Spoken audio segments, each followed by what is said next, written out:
안녕하세요. 데이터로봇 홍은표입니다.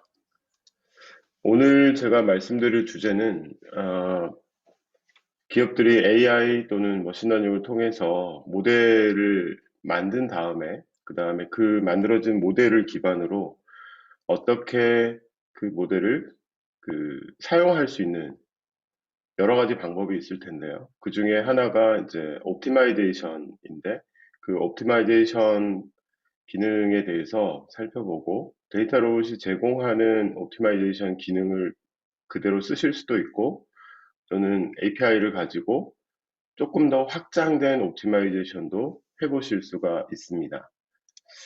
그래서 먼저는 AI 또는 머신러닝의 인버스 프로블럼이라고 제가 이름을 붙였는데 뭐 공식적인 명칭은 아니고요.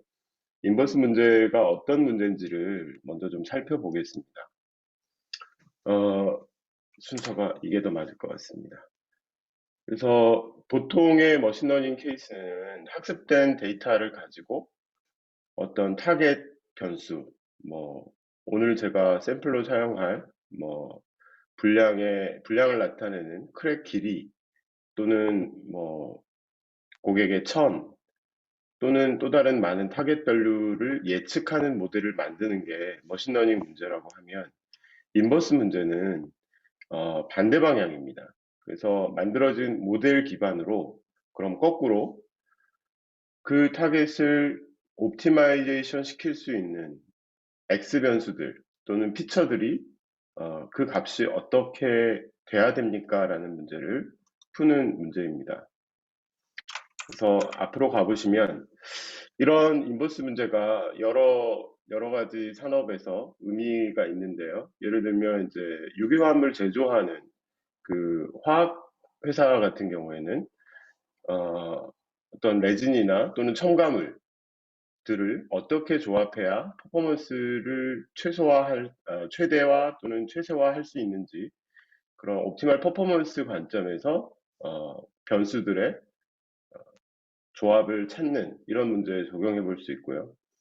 철강 회사들은 뭐 제조 조건이나 또는 첨가물 여러 가지 첨가물들이 이제 철강 제품에 들어가게 되는데 그런 첨가물들을 어떻게 했을 때 철강 제품의 물성이 옵티멀하게 되는지 이런 관점에서 철강 회사들은 이런 문제를 풀 수 있고요. 뭐 제약회사도 비슷한 케이스입니다.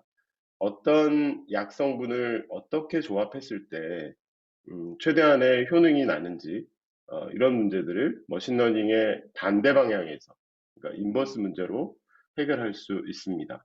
뭐 이런 화합물 회사나 또는 철강 회사나 또는 제약회사 말고도 어떤 인더스트리에 있는 회사, 어떤 머신러닝 문제든지 간에 학습 데이터를 확보하는데 많은 노력, 시간, 그리고 많은 비용이 든다라고 하면 이러한 인버스 문제는 당연히 접근해 볼 수 있을 만한 문제라고 생각이 됩니다. 전체적인 스킴을 뭐 다시 한번 말씀을 드리면 학습 데이터로 데이터를 사용해서 어, 가장 정확한, 가장 훌륭한 모델을 만든 다음에 그 만들어진 모델에 대해서 옵티마이제이션 솔버를 태워서 어, 반대 방향의 X 변수들의 타겟을 최적화할 수 있는 X 변수를 찾아가는 문제를 풀 수 있고 데이터 로봇 내에는 이러한 어프로치가 옵티마이제이션 앱으로 구현이 되어 있습니다. 어, 제가 실제 데이터를 가지고 샘플을 보여드리기 전에 데이터 로봇에 구현되어 있는 옵티마이제이션 앱을 잠깐 UI상으로 보여드리면 어, 디플로이가 된 이후에 그러니까 AutoML을 통해서 최적의 모델을 찾은 다음에 그 모델을 디플로이 서버에 디플로이 한 다음에 옵티마이제이션 앱을 활용할 수 있는데요. 제가 화면을 직접 보면서 말씀을 드리겠습니다. 그래서 음,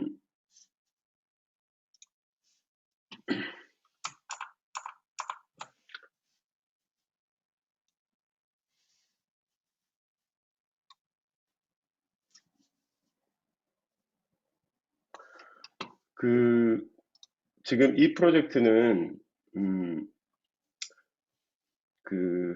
철강 관련된 데이터고요. 그 데이터로 모델링을 해서 모델링이 된 결과의 어떤 특정 모델을 디플로이 서버에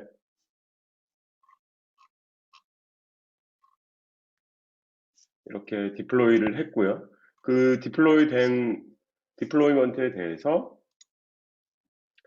어플리케이션을 생성하실 수 있습니다. 오늘 말씀드릴 옵티마이저 앱도 있고, 프리딕터 앱도 있고, 화리프 앱도 있습니다만, 제가 미리 디플로이 해놓은 앱으로 가서 조금 더 설명을 드리겠습니다. 그래서 제가 이렇게 앱을 만들었는데, 이 앱을 열어보시면,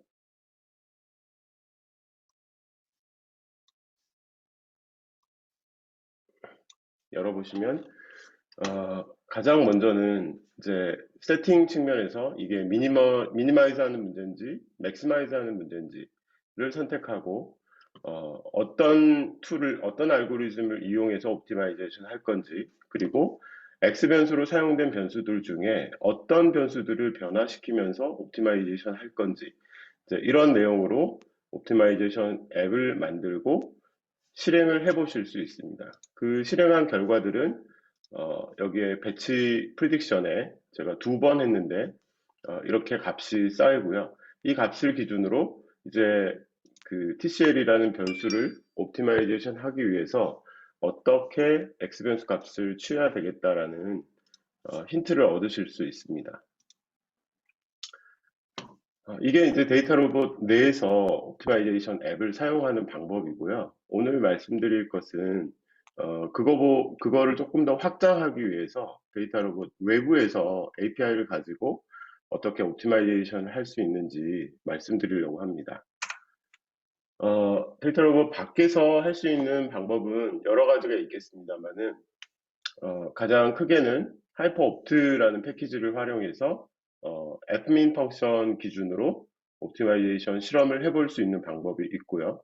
또 하나는 실제로 acceptable한 X변수 조합을 마치 학습 데이터를 만들듯이 엑셀 파일로 만들어서 그 만들어진 엑셀 파일에 있는 값으로 예측 값을 얻어서 옵티마이제이션 하는 방법, 이렇게 두 가지가 가능하고, 오늘은 제가 이 첫 번째 방법에 대해서 조금 더 자세히 말씀을 드리겠습니다.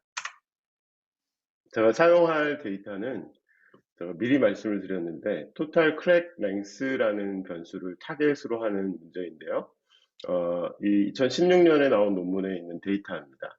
어떤 케이스냐면 철강 제품을 만드는데 구리, 실리콘, 망간 이런 여러 가지 첨가물들이 들어가는데 이 첨가물들의 배합의 율에 따라서 최종 제품에 이 크랙이 발생할 수도 있고 그렇지 않을 수도 있는데 이 크랙의 길이를 기록한 학습 데이터입니다. 그래서 이런 여러 가지 성분들의 조합을 줬을 때 실제로 토탈 크랙이 얼마나 생길지를 예측하는 게 풀고자 하는 머신러닝 문제라면, 이제 인버스 문제는 이 크랙을 최소화하는 이런 화합물의 배율은 어떻게 될까를 보는 게 이제 인버스 문제이고요. 보여드렸던 옵티마이제이션 앱으로 할 수도 있습니다만 저는 이제 API를 써서 하는 방법을 말씀을 드리겠습니다.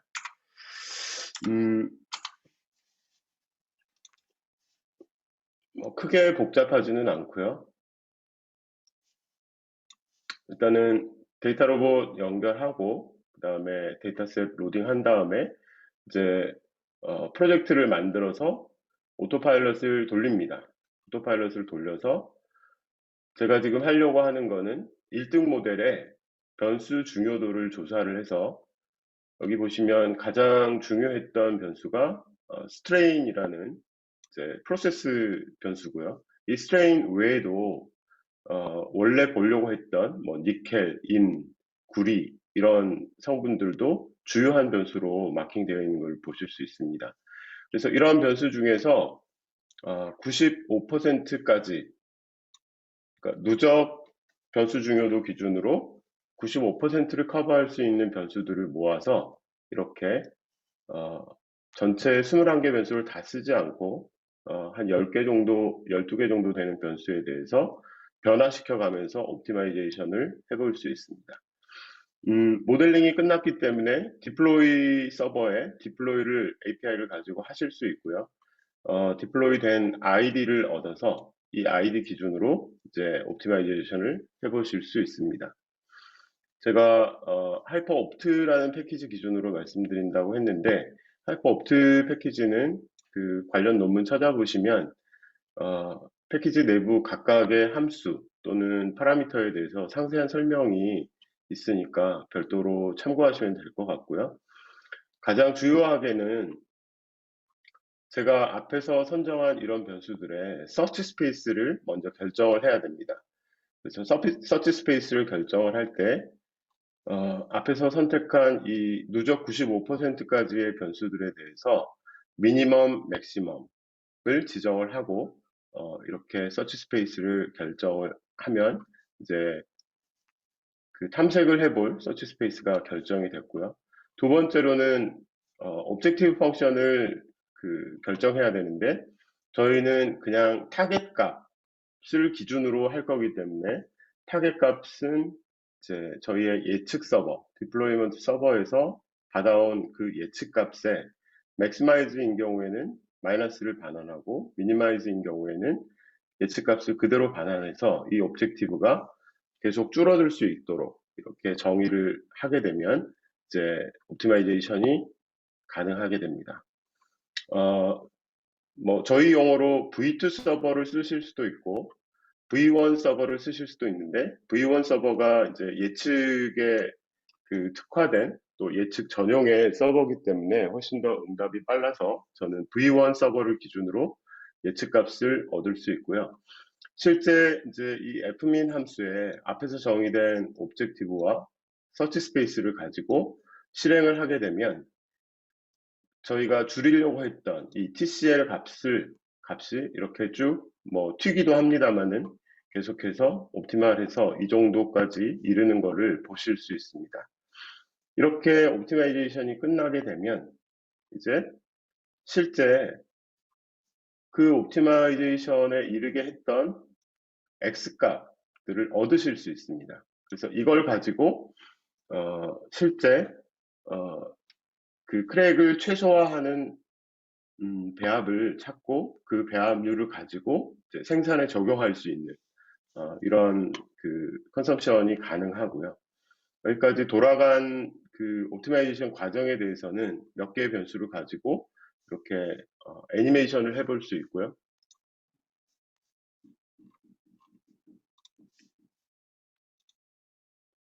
네, 제가 옵티마이제이션을 했던 12개 정도의 변수 전체를 뿌린 거는 아니고요.